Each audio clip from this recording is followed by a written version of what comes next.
Hello， 大家好，我係 Muse， 今日咧同大家分享一下我常用嘅鏡頭同埋最近嘅一啲作品啦。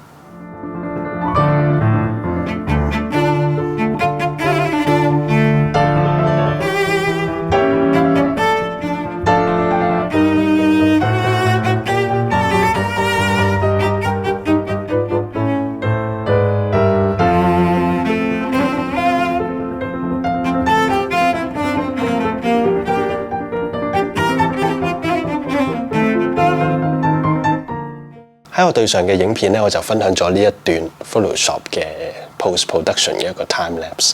我相信好多朋友可能 miss 咗呢段影片嘅，因為見到又唔係一啲咩攝影嘅分享，其實都冇乜所謂嘅。咁今日咧就同大家分享一下我最近嘅一啲作品啦。咁包括就係呢一張作品啦。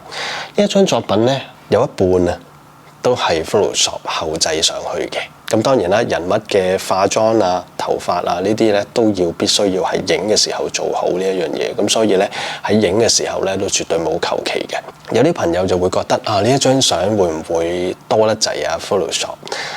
其實對我嚟講咧冇乜咩叫多或者少嘅，只係會適當同埋唔適當嘅啫。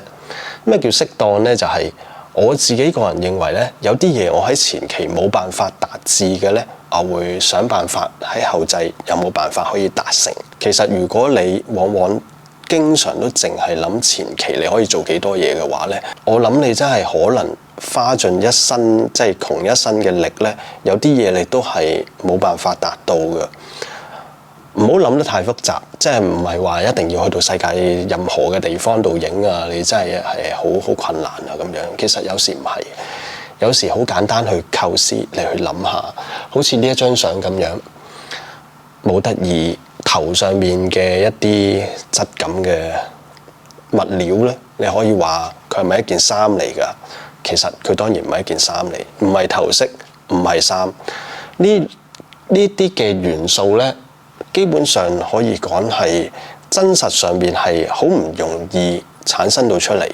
尤其是我只係一個攝影師，我唔係好識得周圍去揾更多唔同嘅一啲布料啊，甚至設計啊，係可以揾到一啲咁樣嘅形態嘅嘢，係可以擺喺個模特兒身上邊。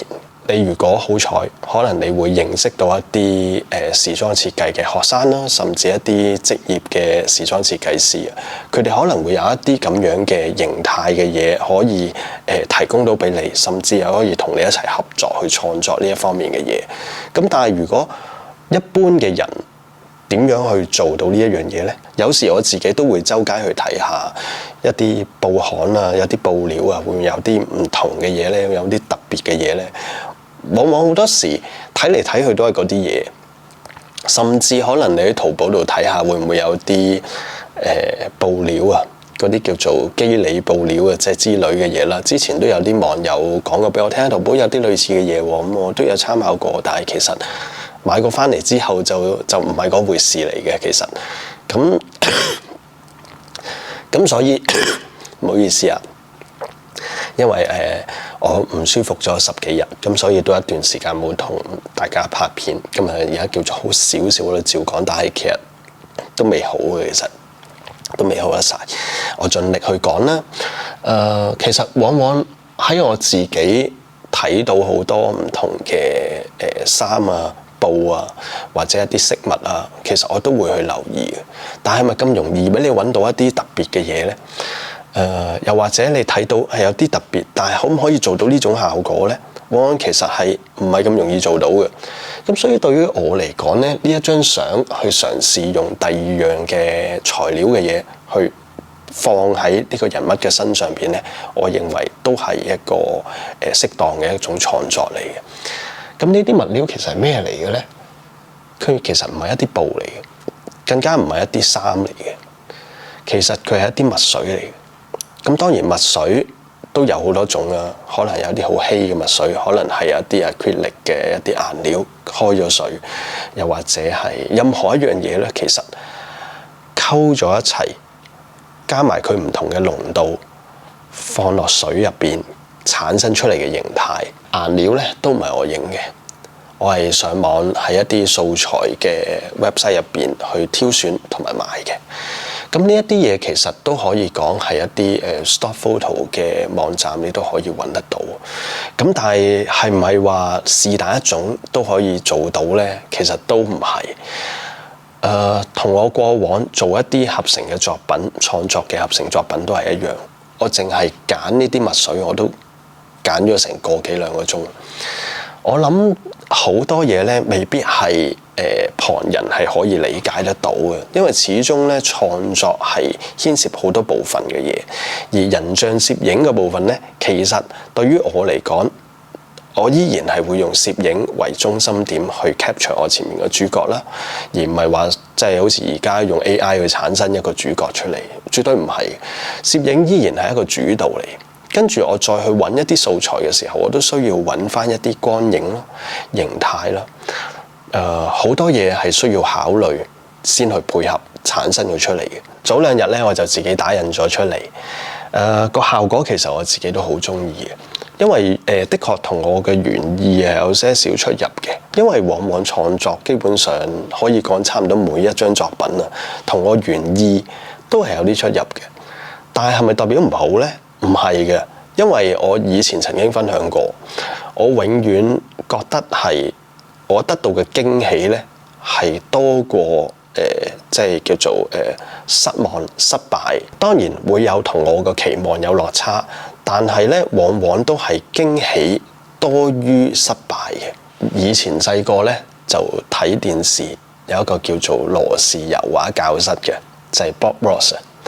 佢有一句説話咧，即係印咗喺我心入邊好多好多年，入咗我腦好耐。呢句説話就係佢永遠唔會失敗，唔會錯嘅，只會有驚喜。喺當時嚟講，我唔係好明佢呢個意思啦，即係話衰咗就話衰咗噶咯喎，咩叫驚喜咧咁樣？我亦都好難去解釋俾大家聽。但係往往好多時未必係你預期嘅嘢嘅時候咧，我覺得你個落差可能會好大。但係當你換轉個角度去睇，甚至順應呢一個所謂嘅失誤方向啊，其實並唔係失誤，只不過唔係你預期啫。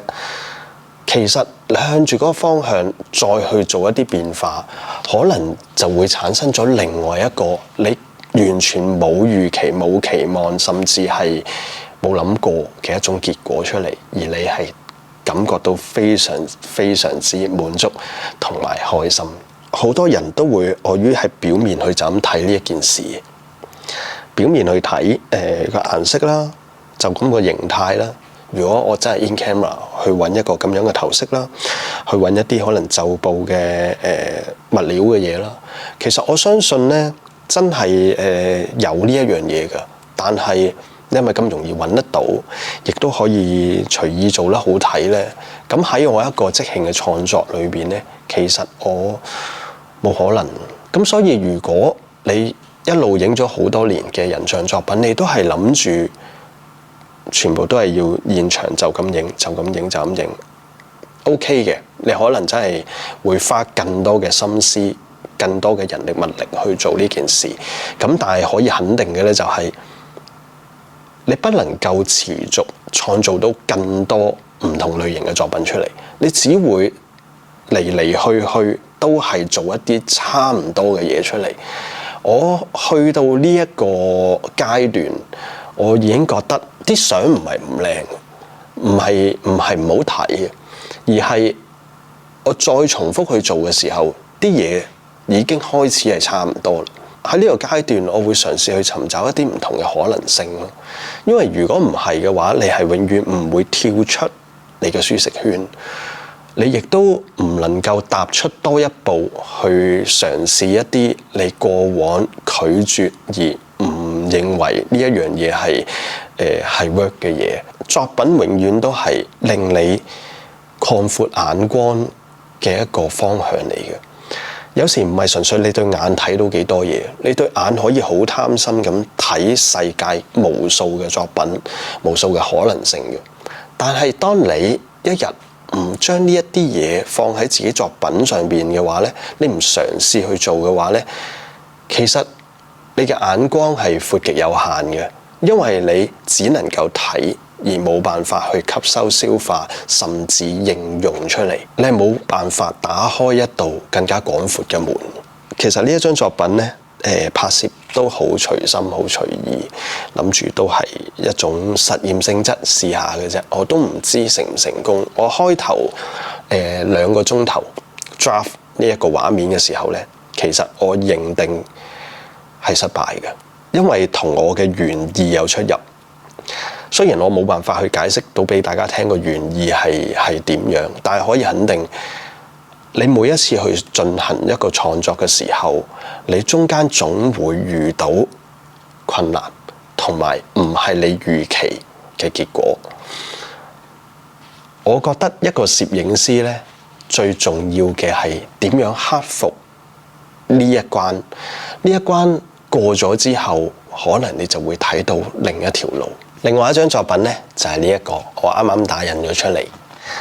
其實呢張作品咧都影咗幾個月啦，喺我去美國之前影嘅啦。其實一路都未有時間執啦，咁我就早幾日再 final 去 touch up 呢一張相。其實呢張相咧冇乜嘢 touch up 嘅啫，只不過係我要諗辦法點樣可以令到佢更加好咁解啫。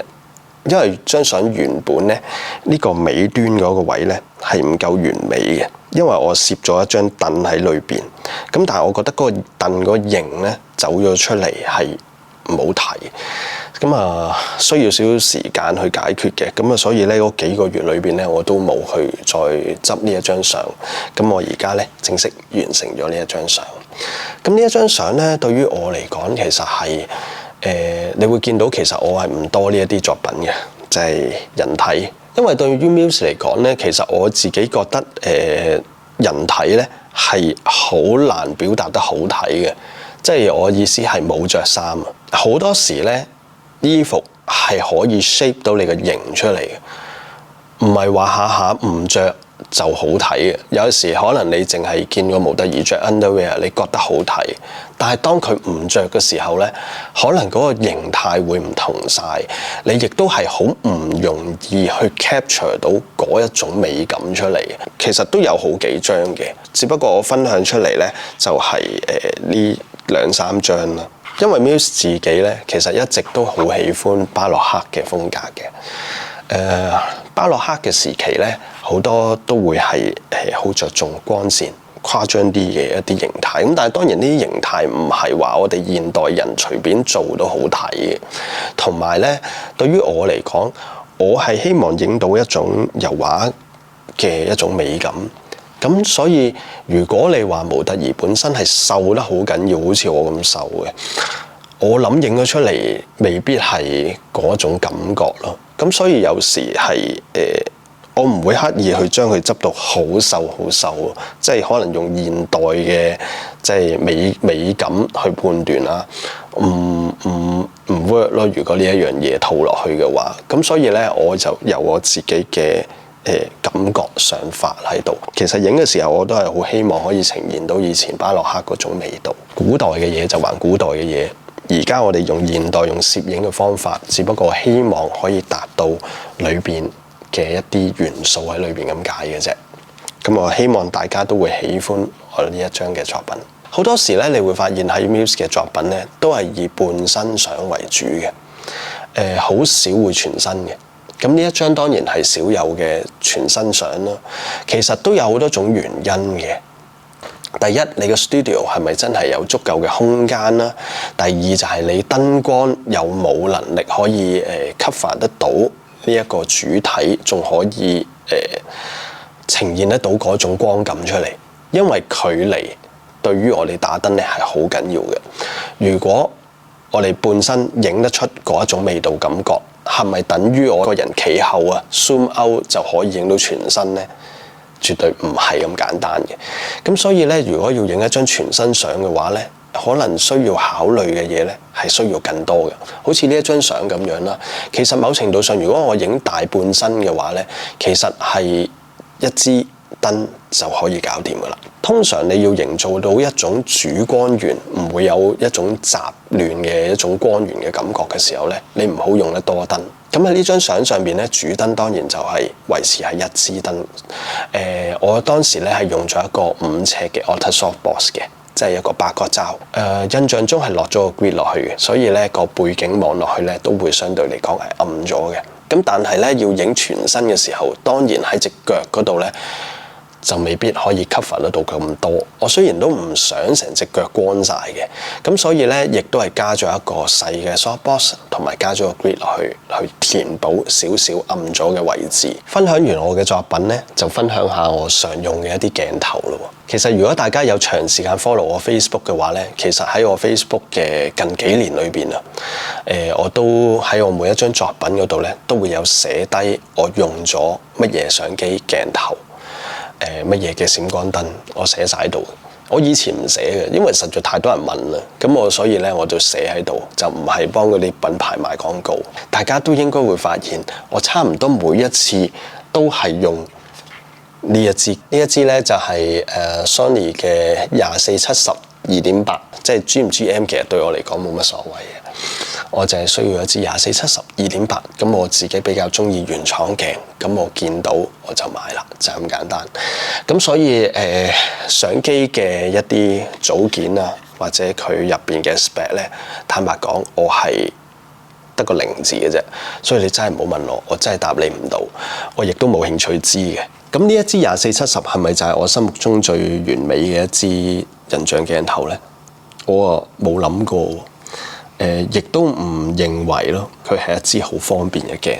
咁除咗呢一支24-70咧，喺我過往嘅作品裏邊咧，都常用嘅係50mm。如果大家記得咧，我喺2年前應該係仲用緊嗰部 Z7加一支50mm 1.8嘅鏡頭，都影咗好多我自己都好中意嘅作品嘅。